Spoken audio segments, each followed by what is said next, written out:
Salut chers tous, bienvenue sur AT Communication pour plus de vision professionnelle. Nous sommes dans InfoSport, le résumé des matchs des demi-finales de la CAN Total Energy 2023 en Côte d'Ivoire. InfoSport.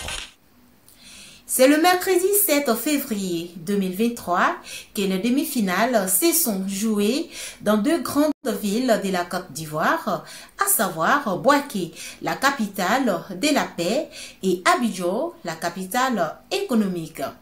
Le premier match s'est opposé contre le Nigeria et l'Afrique du Sud dans le stade de la paix de Bouaké, à partir de 17 h. Après 120 minutes de jeu, c'est la séance des tirs au but qui sera favorable pour les Nigérians pour arracher la qualification pour la finale. C'est à 20 h que la Côte d'Ivoire, pays organisateur, a fait face à la République démocratique du Congo à Abidjan, dans le stade Alassane Ouattara de Bimpi, dans la commune d'Aniamon. Un match très calme qui fait 0 but à la première partie et à la seconde partie, un but marqué par les éléphants de la Côte d'Ivoire pour faire la différence entre ces deux formations. La Côte d'Ivoire qualifiée pour la finale avec le Nigeria qui revient faire face à cette équipe qu'il a déjà gagné en match de poule par un penalty. La petite finale va s'opposer entre deux équipes. Il s'agit bien sûr de l'Afrique du Sud contre la République démocratique du Congo à Abidjan, dans la commune du Plateau, au stade Félix Houphouët-Boigny, le samedi 10 février 2023. La grande finale sera du côté du stade Alassane Ouattara de Bimpi avec le Nigeria et la Côte d'Ivoire.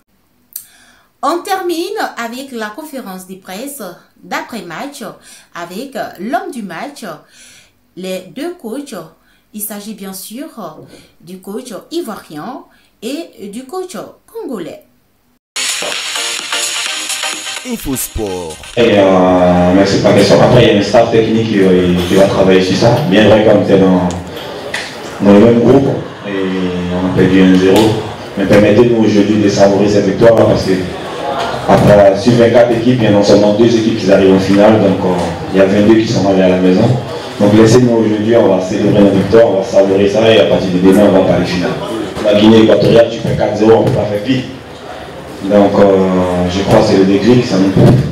Cette défaite-là nous a tellement fait mal, ça nous a permis aussi de nous regarder dans une glace et de se dire les choses en face.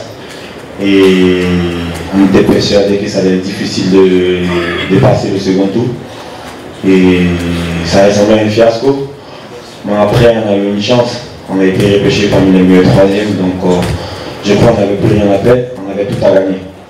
Donc c'est ce qui explique ce parcours. Après, tu sors le tenant du titre qui est le Sénégal en 8e de finale. Donc, franchement, après le tenant du titre, la voie elle est droite. Ils sont très venus et on dit encore merci au grand public qui a fait ce déplacement-là, qui ne cesse de nous booster, qui nous permet de nous surpasser jusqu'à aujourd'hui. On a dit merci. Car cette victoire, on a dit ça. InfoSport. Nous allons démarrer cette conférence de presse avec le sélectionneur national de l'équipe nationale de Côte d'Ivoire, M. Emerge Faye. Les formalités, vous les connaissez. Merci de pouvoir les respecter afin que cette conférence se déroule dans les meilleures conditions.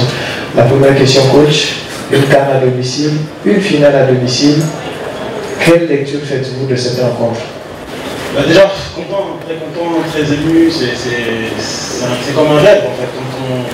Quand on revient 2 semaines en arrière et la défaite ici même contre la Guinée équatoriale, on était loin de s'imaginer que 2 semaines après on se qualifierait pour notre finale, parce que c'est notre CAN. En tout cas très content, c'était un match qu'on a un peu plus maîtrisé que les 2 précédents, même si on a eu par moments des périodes où c'était un peu plus compliqué. Mais voilà, dans l'ensemble je pense que la victoire est méritée. Parce qu'ils ont une période quand même où 2 ou 3 fois, ils ont réussi à trouver derrière notre ligne des milieux, la capitale, qui nous ont posé quand même quelques problèmes, mais dans ensemble, non, je pense que pas forcément, pas spécialement la bataille du Lunel qu'on a gagné. Je pense que collectivement, on a été assez intéressant. InfoSport. Reste après match avec le sélectionneur de l'équipe nationale de la République démocratique du Congo, M. Sébastien Lessable. Première question, je demandais, quelle lecture faites-vous de cette rencontre qui vous a opposé à l'équipe de la Côte d'Ivoire? Très bonne intensité. Je trouvais que c'était vraiment un match où on est bien rentré. Dans les 30 premières minutes, je pense que si on ne gagne pas le match, c'est parce qu'on ne valide pas notre temps fort en début de match, parce que vraiment on a bien manœuvré. Après cooling break de la première mi-temps, on a déjà commencé à baisser en fin de première mi-temps, et sur la seconde mi-temps, j'ai trouvé qu'on avait été peut-être un peu moins dangereux que ce qu'on aurait dû. Après, il faut reconnaître qu'en face de nous, il y avait une bonne équipe de la Côte d'Ivoire. Ça ne s'est pas joué à grand-chose, donc forcément on est déçus ce soir, parce que je pense qu'on avait la capacité d'aller franchir une étape supplémentaire. C'était donc le résumé des matchs des demi-finales de la CAN Total Energy 2023 en Côte d'Ivoire. Restez connectés sur AT Communication. On se retrouve pour d'autres numéros. InfoSport. InfoSport, c'est votre espace réservé à l'actualité sportive. InfoSport, c'est sur AT Communication.